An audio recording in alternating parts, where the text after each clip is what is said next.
When people feel pain in the gym, their reaction is always quite predictable. What did I hurt? Do I need a scan? Do I have to stop training? And the pain starts to become part of the whole story. But it's not always a measure of the actual damage. And you can end up fearing every movement that might be actually the solution. So in this episode, we want to look at what pain actually is and why it's so convincing. And also how it ties up to strength training, to all the gym stuff, and how to get people back to moving well.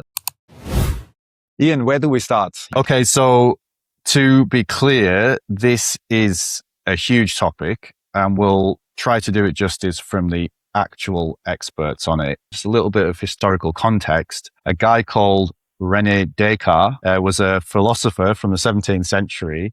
And him. Oh, you know him? Yeah. And he drew a famous picture of a boy putting his foot near a fire. And then he argued that a bell cord went directly from the foot to the brain. So the fire burns the foot pulls the cord, and the cord rings the bell. And so in the brain, then you feel this pain. And it was a kind of simple mechanical one-to-one input system. If it hurts a lot, there must be a massive fire. But we now know that this is a flawed model. So if you pinch your arm right now, your skin doesn't necessarily send a pain signal. It sends an electrical current via something called a nociceptor or nociceptors. And that simply reports, hey, mechanical pressure detected. Now, whether that signal becomes excruciating pain or nothing at all depends on the brain's threat assessment. So then if we look at a high stress survival situation, if you're running away from a lion, you could then tweak your back and feel absolutely zero pain in that moment because your brain realizes that stopping to attend to or to nurse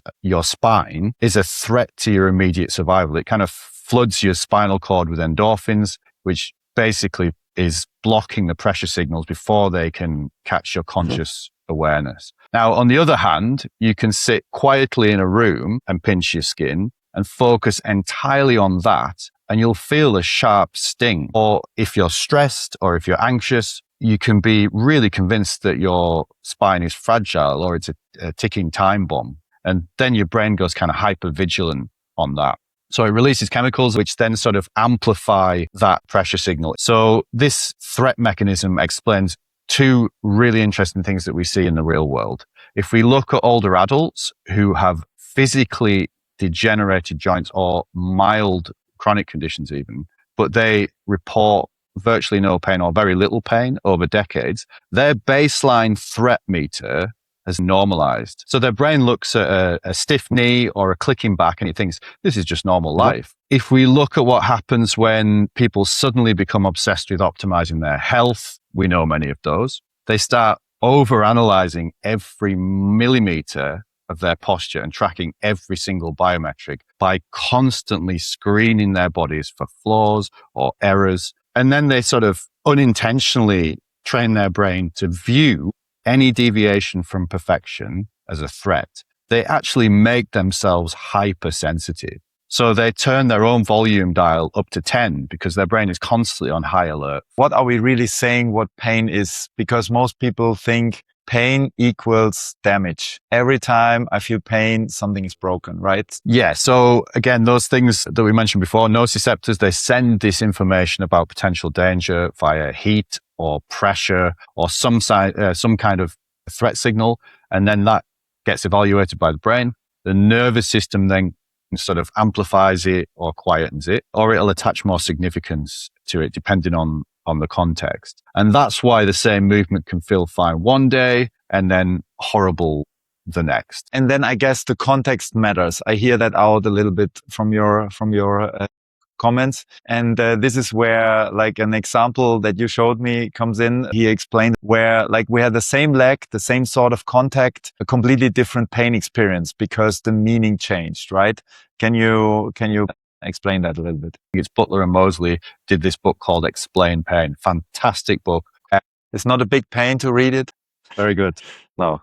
We need to add a little drum cymbal for dad jokes. Yeah. So what basically like what he's saying is he's kind of saying that the brain is always interpreting and it's kind of like this predictive processing models that describe perception. So this is built from sensory input, prior experience, and that can sort of explain symptoms too. So if you've had a bad injury before, and I think he's talking about walking through the forest and he gets bitten by a snake, and then from then on, if anything scratches his leg, he perceives that as being like a really scary thing. So for example, if you've had a bad injury before, like, and you've been told your back is fragile from a practitioner who wants the patient to be careful, it means that like through specific movements that involve the back, you're expecting certain movements to hurt. And not only that, just kind of general consensus about the lower back, right? We've talked about this before. So that then changes the meaning of the sensation, and the meaning can then sort of be when the pain really hits. Yes, I can relate to that. I mean, people start to fear then every movement, right? So they go in the gym, and then they feel a danger, like by experience that pain, and then they start to avoid almost everything and all movements. So they avoid flexion, they avoid loading, bending, training, everything, and they come into a vicious cycle. That's the sort of fear avoidance in practice, isn't it? It's kind of like that fear avoidance aspect starts, and then it reinforces that idea that the movement was dangerous in the first place. So, you start then getting this kind of threat, you get this protective behavior, less movement, more fear, lower confidence, and then ultimately like you've got sort of a lower capacity because of this threat protection, and then a potentially more risk of injury, right? So more injury mechanisms coming off the back of that because you're constantly flagging these pain signals. And I think in a training context, that can sort of be things like bracing too much, being too rigid, or constantly sort of protecting this painful area. And in some of the research that we've been looking through in preparation for this talk or this podcast, we're looking through Greg Lehman's stuff, and he kind of makes this point where he says that pain can lead people to be more self-guarded. And then this sort of fear of normal motion can then lead to more sensitivity. People are more often trapped by the meaning that they have attached to pain. As I said, I can relate to this because for myself, I just had an experience this week. I had a very rough weekend with lots of like stress and everything. And then I came to Monday morning in the gym and I wanted to train, and I felt in the warm up already that this is not going to be my day. And I felt a little pull in the right of my back. And I stopped then with training. I moved a little bit around to see whether it goes away, but it didn't go away. And I can relate to that people that have this fear avoidance, even that I know quite a lot about it. I had a lot of pain in my life, like in a football career, like more than 10 surgeries and all that stuff, rehab and so on. So I can say for myself that I can judge it quite well. And also I'm not 20 anymore. In the morning, it's a little bit harder to experience or to judge that pain.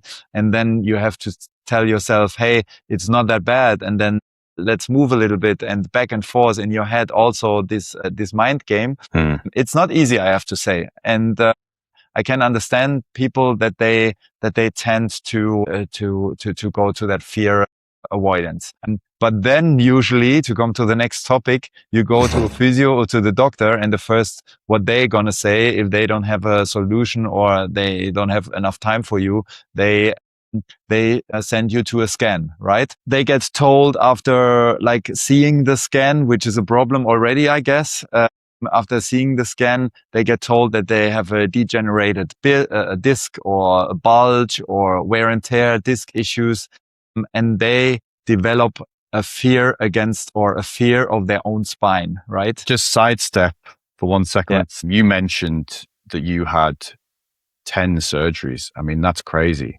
That's a lot of kind of interventions, it's a lot of anesthetic, a lot of corrections. Do you feel like that's created more fear avoidance around the area that you've had? This was your calf muscle, right? Yeah, it was around my leg, and then the other leg, and then like also shoulder one time. No, it clearly improved my way looking at pain, I would say. Okay. It improved it, right?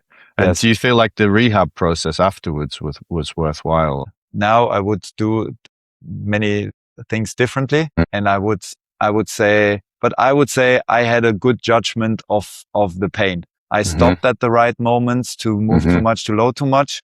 And I learned that also the hard way, that sometimes I leave the pain feeling aside and still load it, still move in order to improve it. Yeah. And that's like as a direct consequence of your willingness to understand what those pain signals are. Yes.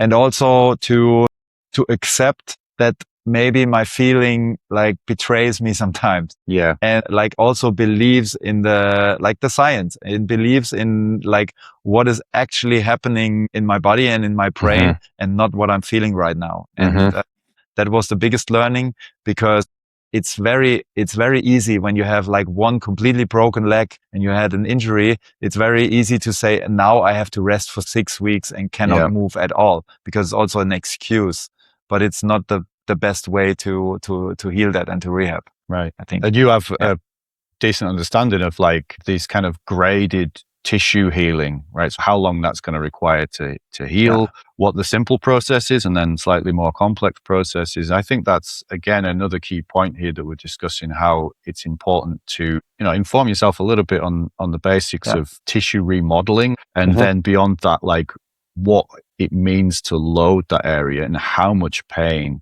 is acceptable, because some pain is acceptable. And if we think back to the old lady who's just living with a baseline amount of being partially crippled through aging, they just get used to it. So I think it's important to like balance that with a certain understanding of how much you can get away with at any given time, and realistic amount of movement versus like doing nothing and loads of fear avoidance. The aspect of going to the doctor, we really need to put a caution around advising against that, because it would be a foolish thing to do. And I think it's a careful balance, right? So if it's a serious pathology, a scan is non-negotiable, right? So if there's something going on, you should get a scan, right? And if the doctor, you take your doctor's advice, that's it, right?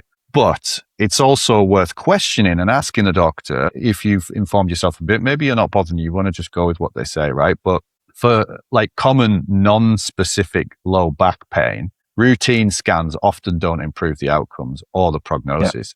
So we're then in kind of a world of over-medicalizing specific areas. And a big issue is that the imaging findings are often poorly correlated with pain, right? So age-related changes are really common. And many people without pain have findings on scans, right? We mentioned this before in a previous episode about back pain. So people with protruding discs from their lumbar don't have any pain at all. And others have excruciating pain. So that talks about the complexity of it. The degeneration of bones and tissues is going to increase with age. And then imaging can sort of become part of this problem because it heightens the threat again. So we go back to that sort of like how you perceive things. It sort of then becomes like an interpretation thing. So if you think, oh, I can't do that because my spine is damaged, it's unstable, and I need to fix it, or I need to sort of do these things or these exercises instead. So you've got that hypervigilance, the protection mechanisms that are kind of the opposite of what helps.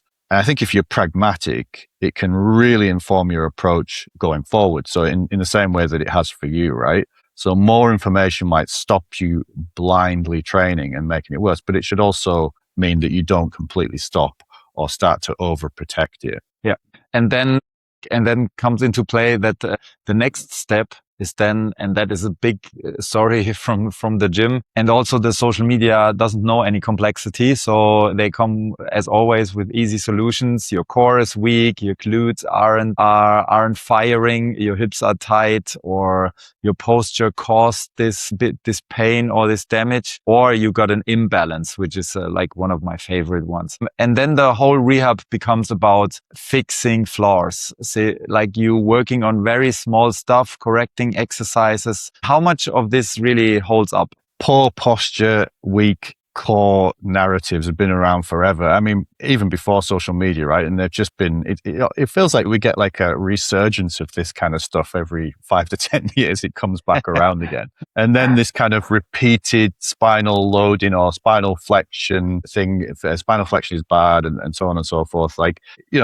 loading equals wear and tear are kind of common beliefs, especially when it comes to spinal flexion. And suddenly the pain then gets explained as a flaw that needs fixing. So if you are experiencing some kind of weird feeling or a pain, that's because this area is weak and we need to fix it, or your core is. In fact, I have conversations still on the weekly with people where their doctor has gone to default and said, your core is weak, you need to strengthen your core. To which I say, okay, what does that mean? Because it's kind of like such a huge question. And as we've discussed before, the core's running from up here to down to your quads. So where specifically is weak rather than, so what does that mean? Do you have to do more planks?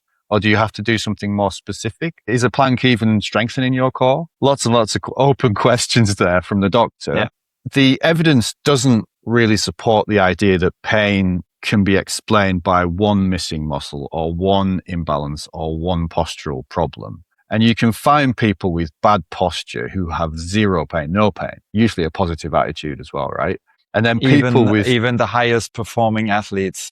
Right. By the way. Yeah. Right. I mean, different incentives, I suppose, but yeah, people with great posture who do have pain, strong people with pain, weak people without it. And so we can bang on about this, but if you have a better understanding of how you are mentally and physically reacting to a situation with pragmatism and historical context, it can help build the narrative of your own development. And that's a really good thing. And I think you would agree with that based on your own experiences, right? Yes. But I mean, there comes another thing into play. That's the inflammation argument. And in the head of the people, there is kind of this message is stuck. If I have pain, then something has to be inflamed in my body. And the inflammation is something medical they take serious, and then it goes again the road down. So in that sense, the message, everything that is inflamed, I don't touch, I don't load, I don't do nothing with it. It needs to rest. But that sounds a little bit too simple and direct, right? Yeah.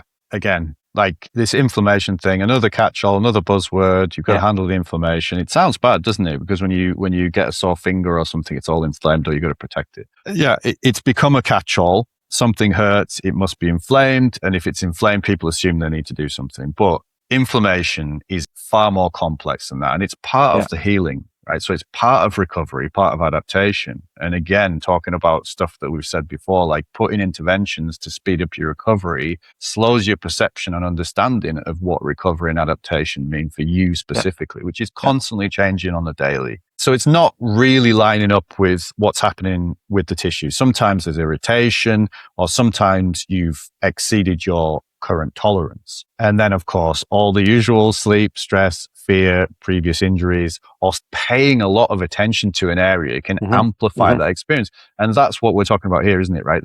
There's all the sort of kind of physical aspects of it, but what's the interpretation as well? So it's a mixture of lots and lots of things. And I think, as I keep on saying here, like having a better understanding of complexity makes people make better decisions. So what else is contributing? That helps you have a slightly better way of thinking about it. And so a kind of a side note here, if you do have an acute injury that's inhibiting movement, go get it looked at. I mean, I can't stress that any more than this. Like if you're not sure, go get it looked at. What are their thoughts on sort of the current research, and also in a kind of a real world applied sports science perspective? So pain doesn't equal the damage. That is what we basically said. But how does it actually work then if you, for strength and conditioning, if you want to train? If pain is influenced by more than just tissue damage, it sort of changes how we approach things. Right? A lot of people end up kind of chasing this pain aspect, trying the one thing that's wrong or the one exercise that's going to fix everything. Often the goal is less about eliminating pain completely or immediately, and sort of more about rebuilding confidence and then capacity within the movement, within the tissues, within your understanding, capacity of understanding of the situation as well, right? And that's where education and exercise work so well together. Not because they magically switch pain off, but because they help people understand what's happening, and then they can sort of gradually expand what they can do. So in a gym setting, that usually means finding something tolerable and then building from there, giving yourself the evidence that your body is still capable rather than constantly looking for reasons why it's broken. So what are the approach there in terms of loading and variation to approach this pain? We can get a bit to all or nothing. So they're either sort of trying to push it or completely stop everything.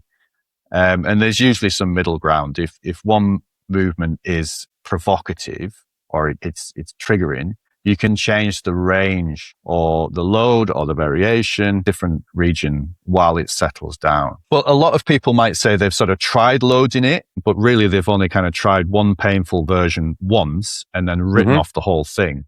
Yeah. Yeah.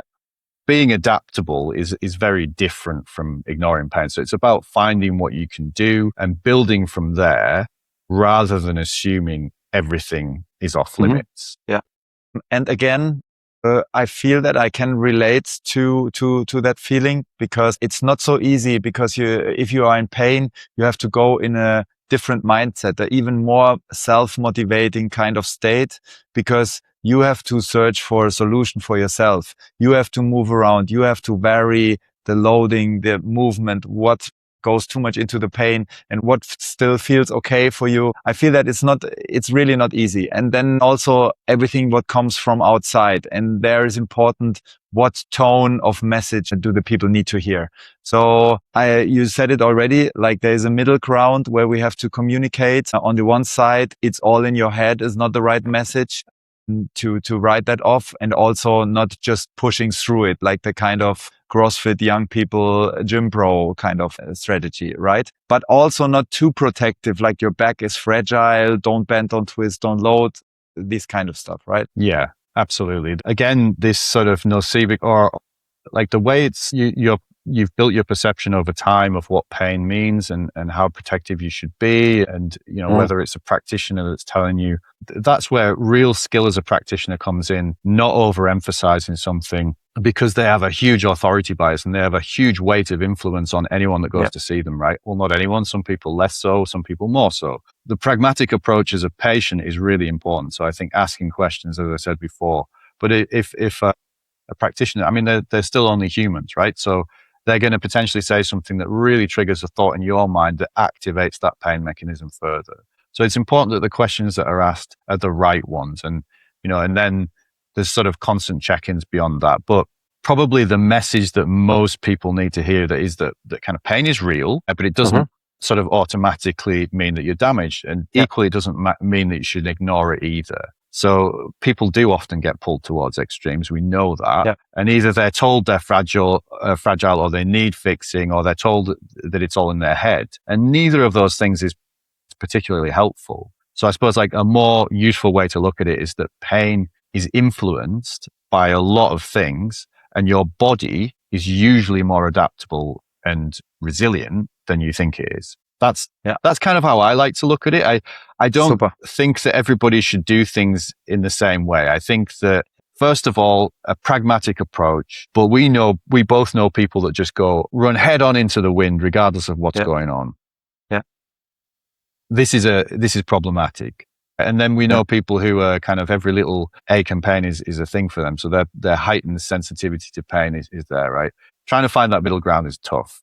Yes. And having all of this knowledge and information for both of us, we still have a signal, just like you said, right? And now I'm kind of like reflecting on it and I'm saying, right, okay, what else is going on? I have an enormous amount of pressure at the moment. Perhaps that could also be part of this. Yeah. Same for you, right? So we're kind of like, okay, let's work around it. Let's work with it. Let's have a conversation with your body and try to understand a little bit more about what's going on. Yes, totally. I mean, you answered my next questions almost already. So if someone that is in pain right now for whatever reason, we talk about physical pain mainly. I'm in a glass case of emotion. And especially in the gym setting, what would be like the takeaways for today? What you would recommend to do? I'd probably encourage them to be curious rather than too fearful, or, instead of immediately asking, oh no, what have I broken? What have I damaged? What have I hurt? Ask like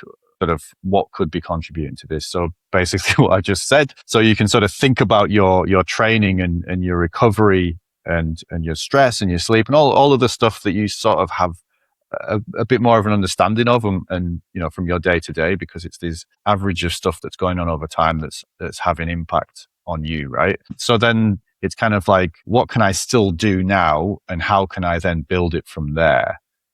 based on having some kind of physical pain or physical deficit or something that's not quite right. Yeah. So then, having sort of a pragmatic approach in terms of how you look at it, thinking back about historically how you handled certain things. I mean, we could also look at other things contextually, like when a child falls over, right? And maybe they feel pain, maybe they don't. The most important thing is they get some attention, right? So you always see that, like, they hit the deck, they look up to see who's around, and then they'll have a big scream. That comes some moments after it. And this sort of illustrates that point about something going on in the brain to get help, to get some kind of protection or threat assessment of the situation, what's going on, confusion and so on. So it's kind of naturally within us, isn't it, as human beings? I think if you understand that, and again, really serious acute pain, definitely get it looked at. We feel pain from various different things on the daily. And you can sort of imagine, like, we're in that bit as well, where we're not trying to be hypervigilant, we're not over optimizing, but we're also not trying to let ourselves degrade too much. And so, like, that whole balancing act of feeling certain amount of discomfort and inflammation and pain and all the rest of it on the daily, and then interpreting that, trying to be pragmatic about that in order to just have a comfortable life, it can be difficult to navigate. And I think for people also that don't necessarily get that, it can be even harder. One tip I maybe have is, like, if you are able to put yourself back in time into situations where you solved the problems quite well, then fine. I mean, I'm in that stage right now, but if not, you can also, like, write it down a little bit, like a kind of a pain diary, because it's really helpful to get back in a very, like, clear-minded position and say, hey, okay, that were the steps I had to take to get back, and not like putting myself into a wall and doing just nothing. Exactly. I would also say, like, it's, again, pain matters, but it's not this kind of damage meter that we're talking about when we go back to those initial analogies. And so I suppose if you understand that, you can then ideally reframe pain, which ironically is the name of that book. So reframe pain. And then you sort of kind of got this less broken attitude to how you sort of move through life. All right, perfect. Then let's leave it here. I mean, you did a very good book recommendations. We will put that into the description. I think that is one a big takeaway. And as always, like, if you find this useful, then share it with someone that needs to hear that. And if there is a topic that you want us to talk about in the near future or in the far future, then let us know. Thanks for listening. Subscribe our channel, and we see you next time. Ciao. Ciao.